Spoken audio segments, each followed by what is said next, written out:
দেশ গড়তে জুলাই পদযাত্রা কর্মসূচির অংশ হিসেবে কক্সবাজার থেকে শুরু হলো চট্টগ্রাম বিভাগের ৫ জেলায় জাতীয় নাগরিক পার্টি এনসিপির কর্মসূচি।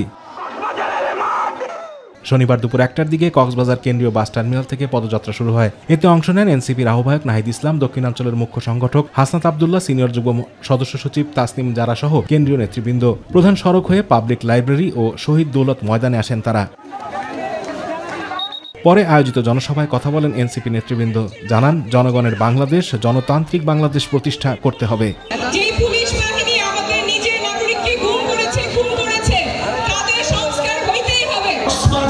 জনতা এই ধরনের সংস্কার বিরোধী যে পিয়ার বুঝে না, রাজপথে তাদেরকে ঠেকিয়ে দেবে।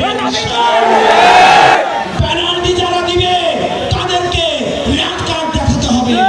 পরে এনসিপির আহ্বায়ক নাহিদ ইসলাম বলেন, মাফিয়াতন্ত্র, গডফাদারতন্ত্র, পরিবারতন্ত্র, স্বৈরতন্ত্র এসব কিছুকে বাংলাদেশ থেকে উচ্ছেদ করতে হবে।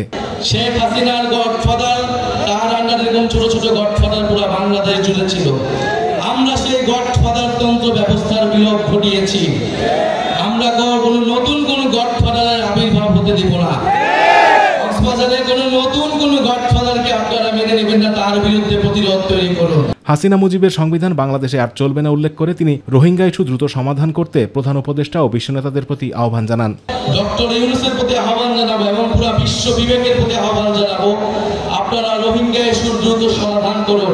এরপর কক্সবাজারে জুলাই শহীদদের কবর জিয়ারত করেন এনসিপি নেতারা। আমরা জানি জুলাই গণ অভ্যুত্থানের আতিকুর রহমান তিতাস, মাই টিভি।